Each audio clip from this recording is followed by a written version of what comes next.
नमस्कार दोस्तों, फिलीपींस खासकर दक्षिण चीन सागर में चीन की बढ़ती आक्रामकता के वजह से अपनी सैन्य शक्ति को बढ़ाने के लिए भारत के ध्रुव हेलीकॉप्टरों की मांग कर रहा है। ये उन्नत ALH Mk3 हेलीकॉप्टर फिलीपींस के लिए न केवल खोज और बचाव कार्यों को बढ़ाएंगे, बल्कि अत्याधुनिक निगरानी और हथियार प्रणालियों के साथ समुद्री सुरक्षा को भी मजबूत करेंगे।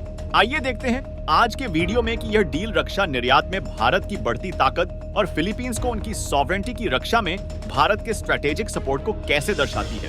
भारतीय नौसेना के मनीला दौरे के दौरान फिलीपींस की नजर भारतीय ध्रुव हेलीकॉप्टरों पर है।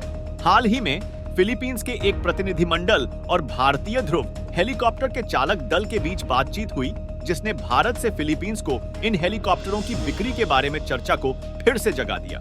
प्रतिनिधिमंडल में फिलीपीन नौसेना, तटरक्षक बल और राष्ट्रीय रक्षा विभाग DND के प्रतिनिधि शामिल थे, जिन्हें एडवांस्ड लाइट हेलीकॉप्टर ALH ध्रुव की क्षमताओं को प्रत्यक्ष रूप से देखने का अवसर मिला। फिलीपींस की ALH Mk3 हेलीकॉप्टर के लिए नई दिलचस्पी नहीं है। इस वर्ष अगस्त में फिलीपींस के तटरक्षक प्रमुख की पहली भारत यात्रा के दौरान उन्नत हल्के हेलीकॉप्टर ALH Mk3 का प्रदर्शन आयोजित किया गया था और इसकी विशेषताओं को देखने के बाद इस देश ने इसे खरीदने में रुचि दिखाई थी। फिलिपिनो के राष्ट्रपति फर्डिनेंड R. मार्कोस जूनियर ने कहा कि भारत ने PCG को 7 हेलीकॉप्टर उपलब्ध कराने की पेशकश की है। 5 नवंबर को राष्ट्रपति संचार कार्यालय की एक प्रेस रिलीज में कहा गया कि राष्ट्रपति मार्को परिवहन विभाग और PCG के साथ प्रस्ताव पर चर्चा करेंगे। यह बयान फिलीपींस के राष्ट्रपति और द्वीप समूह देश में भारतीय राजदूत शंभू कुमारन के बीच एक बैठक से पहले दिया गया था। यदि यह सौदा हो जाता है तो फिलीपींस ALH Mk3 खरीदने वाला पहला देश होगा। यह ध्यान देने योग्य है कि भारत और फिलीपींस के बीच सफल रक्षा सहयोग का यह पहला उदाहरण नहीं है। वास्तव में अभी हाल ही में भारत ने $375 मिलियन के सौदे में फिलीपींस को ब्रह्मोस सुपरसोनिक क्रूज मिसाइलों की डिलीवरी को अंतिम रूप दिया है। यह ब्रह्मोस मिसाइल प्रणाली का पहला निर्यात था, जो रक्षा निर्यात में भारत की बढ़ती ताकत को दर्शाता है। प्रेस रिलीज में कहा गया है कि यह हेलीकॉप्टर देश के तटरक्षक बल की खोज और बचाव क्षमता के निर्माण में मदद करेगा और इसकी समुद्री सुरक्षा क्षमताओं को भी बढ़ाएगा। ALH Mk3 स्वदेशी ध्रुव हेलीकॉप्टर का एक प्रकार है। M के वर्जन को भारतीय नौसेना और तटरक्षक बल में शामिल किया गया है। यह 5.5 टन क्लास का एक मल्टी रोल मल्टी मिशन और वर्सेटाइल हेलीकॉप्टर है। मार्कोस ने कहा, हम अपनी क्षमता बढ़ाने का प्रयास कर रहे हैं। हमारे तटरक्षक बल की क्षमताएं बढ़ रही हैं और निश्चित रूप से खोज और बचाव हमेशा हमारी प्राथमिकता है। उन्होंने आगे कहा, जैसा कि आपने समाचार सुना है, वास्तव में एक समस्या बनी हुई है जिससे हमें निपटना है और हमें अपनी क्षमताओं को बढ़ाना है। भारतीय विमान निर्माता हिंदुस्तान एरोनॉटिक्स लिमिटेड ने अगस्त 2023 में फिलिपिनो तटरक्षक प्रमुख एडमिरल आर्टेमियो M. अबू के लिए गोवा में LH Mk पर एक कस्टमर डेमोन्स्ट्रेशन उड़ान का आयोजन किया। राजदूत कुमारन ने पुष्टि की है कि एजेंसी की समुद्री खोज और बचाव परिचालन और मानवीय सेवाओं के लिए 7 हेलीकॉप्टरों की सप्लाई के लिए भारत सरकार, PCG और DOTR के बीच बातचीत चल रही है। चर्चा बहुत अच्छी चल रही है। फिलीपींस तटरक्षक बहुत रुचि रखते हैं। उन्होंने हेलीकॉप्टर उड़ाया है। कुमारन ने राष्ट्रपति मार्कोस से कहा, मैं आपसे विचार करने का अनुरोध करूंगा क्योंकि यह एक बहुत ही सकारात्मक कार्यक्रम होगा। ALH Mk3 वर्तमान में भारतीय नौसेना और तटरक्षक बल के साथ तैनात है। कुमारन ने बैठक के दौरान इस पर जोर दिया और सुझाव दिया कि हेलीकॉप्टरों का उपयोग अधिक सक्रिय सुरक्षा अभियानों के लिए किया जा सकता है, जो लोगों और सामान ले जा सकते हैं। कुमारन ने कहा कि फिलीपींस के तटरक्षक बल की सुरक्षा में अधिक सक्रिय भूमिका निभाने और बदलती आवश्यकताओं को ध्यान में रखते हुए ये 7 हेलीकॉप्टर एक उत्कृष्ट समाधान है। ALH Mk3 सबसे आधुनिक निगरानी रडार से सुसज्जित है, जो 120 समुद्री मील की दूरी तक जहाजों और नौकाओं का पता लगा सकता है और उनकी पहचान कर सकता है, ताकि तटरक्षक बल भारतीय तटीय क्षेत्रों में निगरानी रख सके। इसका इलेक्ट्रो ऑप्टिकल सेंसर इसे 30 समुद्री मील तक की दूरी पर भी सबसे छोटे जहाजों की निगरानी करने की अनुमति देता है।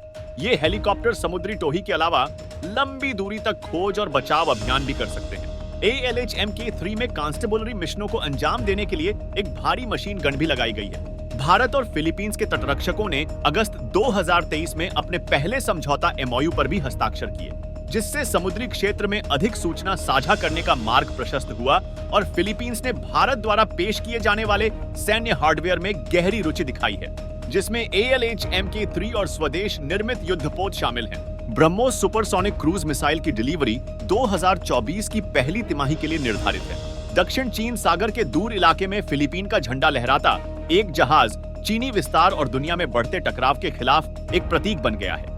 इस जहाज को 1999 में फिलीपींस ने अपने कब्जे में ले लिया था। यह जीर्ण शीर्ण हो चुका है और इसकी मरम्मत की जरूरत है, लेकिन चीनी नाकाबंदी ने इसकी मरम्मत को असंभव बना दिया है।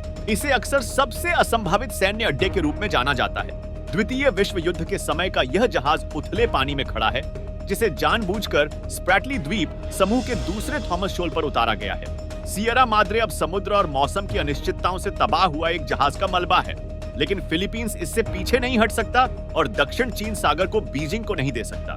यह न केवल फिलीपींस के लिए बल्कि अन्य समुद्री देशों के लिए भी रणनीतिक रूप से बहुत महत्वपूर्ण है। इसलिए फिलीपींस ने जहाज पर रह रहे कुछ नौसैनिकों को रसद पहुंचाना जारी रखा, लेकिन चीन ने जहाज को हटाने की मांग करते हुए इस कदम को बार बार रोका है। चीन अपने दावों का समर्थन करने के लिए आक्रामक हो रहा है। इस साल की शुरुआत में फिलीपींस के तटरक्षक जहाज के खिलाफ पानी की बौछार का इस्तेमाल करने के अलावा इस महीने मनीला द्वारा पुनः आपूर्ति मिशन के प्रयास के दौरान फिलीपीन और चीनी जहाज 2 बार टकराए। सियरा माद्रे की आंशिक मरम्मत के लिए निर्माण सामग्री को हवाई और जल मार्ग से लाना रसद के लिहाज से कॉम्प्लेक्स है।